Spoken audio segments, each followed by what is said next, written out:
Hello everyone, welcome to basic education कक्षा। आप सभी का बेसिक एजुकेशन कक्षा में स्वागत है। आज हम लोग एनसीईआरटी क्लास 3 की न्यू हिंदी बुक रीना का सेकंड चैप्टर पढ़ेंगे। पहला चैप्टर ऑलरेडी हमने कवर कर लिया है। अगर आपने वीडियो नहीं देखा तो नीचे लिंक डिस्क्रिप्शन पे दिया हुआ है, आप जाके चेक कर सकते हैं। और फिर चैप्टर 2 आज हम स्टार्ट करने वाले हैं। पहले हम छोटे छोटे पार्ट्स में इसको पढ़ेंगे, इसका शब्दार्थ देखेंगे और फिर हम बुक एक्सरसाइज करने वाले।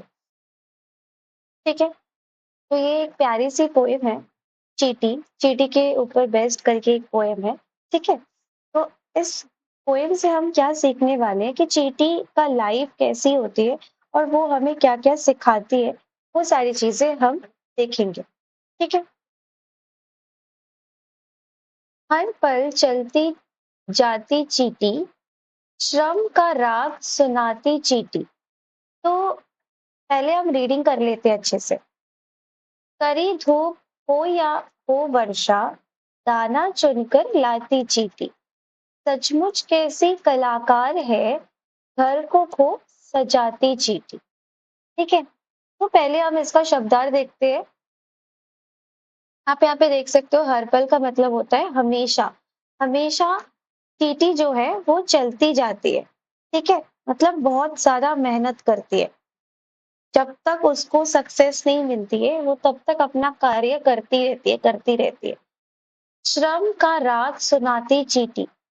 चींटी जो है वो श्रम का राग सुनाती है। कैसे? मतलब वो हमेशा जो परिश्रम करती है वो चीज हम उनसे सीख सकते हैं। जब तक सक्सेस नहीं मिलती है वो हार नहीं छोड़ते, वो अपना कार्य करते जाते हैं। तो यही परिश्रम मतलब मेहनत या परिश्रम का हम उनसे राग मतलब उनसे पाठ सीख सकते हैं। ठीक है, करी धूप हो या वर्षा, धूप हो या वर्षा जो भी हो वो नहीं देखते। धूप मतलब बहुत ज्यादा धूप है, और वर्षा मतलब बहुत ज्यादा बारिश में भी चींटी क्या करती है, दाना चुन चुन कर लाती है। ठीक है, नेक्स्ट। सचमुच कैसी कलाकार है, घर को खूब सजाती चींटी। तो अ, चींटी जो है वो मेहनत से अपना घर बनाती है और सजाती भी है। ठीक है, तो इसलिए कवि ने उन्हें कलाकार के नाम से भी संबंधित किया है। ठीक है, नेक्स्ट। छोटा तन पर बड़े इरादे, नहीं कभी घबराती चींटी। छोटा तन, तन का मतलब होता है शरीर, और इरादे मतलब हौसले। जो चींटी का जो हौसला है वो बहुत बड़ा है। हो सकता है उसका तन बहुत छोटा है, पर उसका जो इरादे है, जो हौसले हैं, वो बहुत लंबी लंबी है। वो कभी नहीं घबराती है। वो हमेशा हमें यही सिखाती है कि चाहे कोई भी परेशानियां आए, हमें घबराना नहीं है, डरना नहीं है। ठीक है, नन्हे नन्हे पैर बढ़ाकर, चींटी के जो पैर होते हैं वो छोटे छोटे पैर होते हैं। वो छोटे छोटे पैरों से पर्वत पर चढ़ जाती चींटी। चींटी क्या करती है, अपने छोटे छोटे पैरों से पर्वत पर भी पहुंच जाती है। ठीक है, काम बड़े करके दिखलाती, जहां कहीं अड़ जाती चींटी। तो चींटी क्या करती है, अगर उसने जिद पकड़ लिया, अड़ मतलब अड़ जाना मतलब जिद पकड़ना। तो अगर उसने जिद पकड़ लिया तो वो कोई भी काम मेहनत से करी जाती है। वो कभी पीछे नहीं हटती है और वो बड़े बड़े काम करके दिखाती है। ठीक है, मेहनत ही पूजा है प्रभु की, हमको यही सिखाती चींटी। तो मेहनत जो है मतलब परिश्रम करना ही हमारे जीवन का सबसे बड़ा लक्ष्य है, और इसी से हमें ईश्वर का प्राप्त हो सकते हैं, या फिर ईश्वर की जो हम पूजा करते हैं, तो अगर हम मेहनत करेंगे तो वही सबसे बड़ा पूजा है ईश्वर के प्रति। तो हमें यही पाठ सिखाती चींटी। ठीक है, तो बेसिकली हमें इस कविता से कवि कह रहे हैं कि हमें हमेशा मेहनत करना चाहिए। जैसे चींटी हमेशा मेहनत करते हैं, तो वैसे हमेशा मेहनत करना चाहिए। ठीक है, किसने लिखा है? प्रकाश मनु। ठीक है, प्रकाश मनु ने ये लिखा है। एक छोटा सा पोएम है चींटी के ऊपर। आई होप आपको पूरा पोएम अच्छे से समझ आ गई। और अगर आप चाहें तो ये जो शब्दार्थ मैंने ऑलरेडी लिख के दिया हुआ है, ये आप शब्दार्थ अपनी कॉपी में भी लिख सकते हैं। अभी हम जो है वो बुक का क्वेश्चन आंसर करते हैं। तो क्वेश्चन आंसर स्टार्ट करते हैं। पहले है बातचीत से। ठीक है, यहाँ पे हम देखेंगे पहला क्वेश्चन है, अपने अपने आसपास घर और विद्यालय में कौन कौन से जीव जंतु देखे हैं? आपने अपने आसपास में कौन से जीव जंतु देखा है या फिर विद्यालय के आसपास, तो ये लिखना है। जैसे कि तितली, काला कौआ, मधुमक्खी, मच्छर, बिल्ली, तोता आदि। ठीक है। नेक्स्ट क्वेश्चन नंबर 2, आपने सबसे छोटा कौन सा कीट देखा और कहाँ देखा है? आंसर, मैंने सबसे छोटा कीट दीमक देखा है। मैं माँ के साथ अपने घर के पास एक बगीचे में गई थी, वहीं मुझे लकड़ी में ये कीट दिखाई दिया। ठीक है। नेक्स्ट क्वेश्चन नंबर 3, आपने चींटी के अतिरिक्त और कौन कौन से श्रम करने वाले जीव देखे हैं? बहुत सारे, जैसे कि मधुमक्खी, तितली, पक्षी आदि। ठीक है। नेक्स्ट क्वेश्चन नंबर 4, नन्ही चींटी के बारे में अपना कोई अनुभव बताइए। नन्ही चींटी के बारे में एक अनुभव बताना है। तो बेसिकली एक स्टोरी बता सकते हैं। ठीक है। कुछ दिन पहले माँ रसोई में चाय बना रही थी। मैं तेजी से माँ के पास गई और उनसे टकरा गई। माँ चाय में चीनी डाल रही थी। चम्मच उनके हाथ से गिरकर नीचे गिर गया, जिससे चीनी फैल गई। माँ ने सारी चीनी समेटकर कूड़ेदान में डाल दी और हम रसोई से बाहर चले गए। लेकिन जब हम वापस आए तो देखा कि बहुत सारी चींटियां एक चीनी के दाने के आसपास है। मैं तो घबरा गई थी। माँ ने समझाया कि चींटियां अक्सर मीठे पदार्थों की ओर आकर्षित हो जाती है। ठीक है। तो आप अपनी कोई भी एक अनुभव बता सकते हैं। तो मैंने ये आपके लिए एक सैंपल लिख दिया है, आप ये भी लिख सकते हैं। सो नेक्स्ट हम देखेंगे कविता से आगे। कविता से आगे में क्या दिया गया है? क्वेश्चन नंबर 1, नीचे कुछ वस्तुओं की चित्र बने हैं, बताइए चींटियां कैसे खाना चाहेंगी। उस पर स्माइली का चिन्ह लगाए। तो ये लड्डू है, तो लड्डू ऑब्वियसली खाना चाहेंगी। तो यहाँ पे भी एक साइन होगा।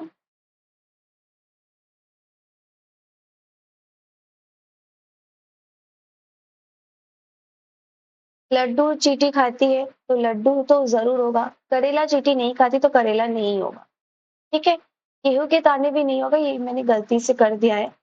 गेहूं के दाने नहीं होगी। चीनी, ऑफ कोर्स चीनी खाती है, तो चीनी के पास भी ये वाली स्माइली साइन होगा। शहद भी चींटियां खाती है, तो शहद भी, शहद के पास भी ये साइन होगा। और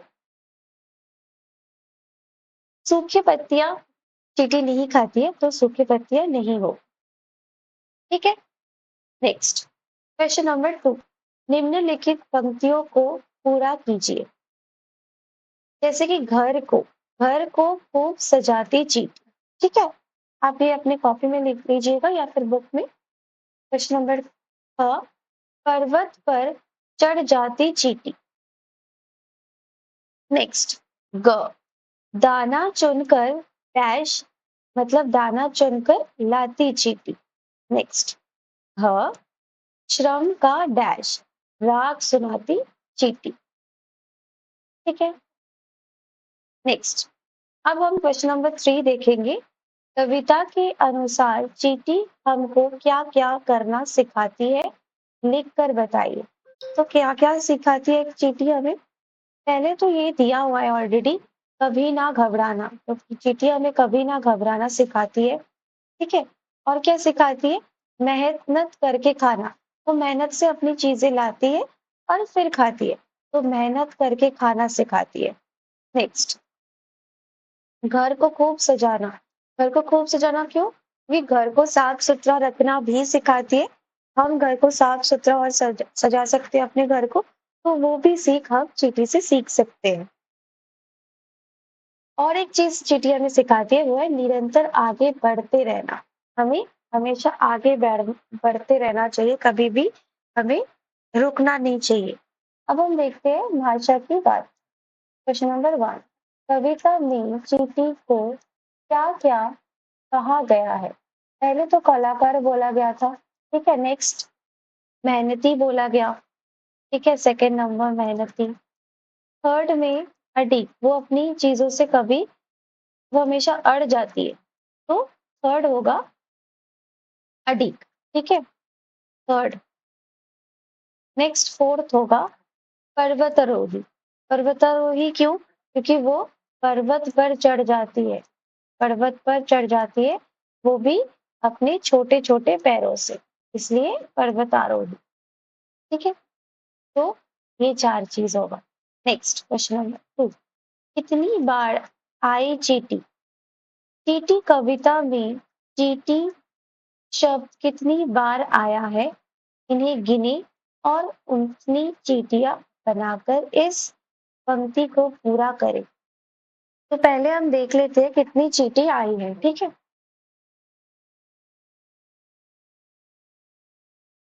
यहाँ पे 1, 2, 1, 2, 3, 4, 5,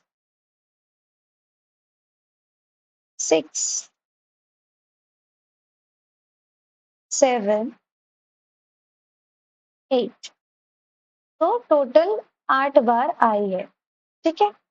तो इसलिए हम यहाँ पे लिखेंगे चींटी शब्द 8 बार आया है और हमें उतनी सारी चींटियां बनानी है, ठीक है। आप ड्रॉ कर सकते हैं, मैं ड्रॉ करके दिखा देती हूँ।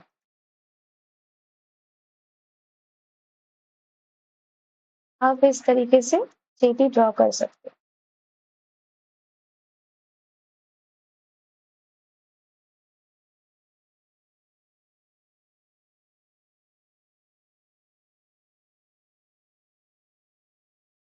इस तरीके से आप चींटी ड्रॉ कर सकते हैं।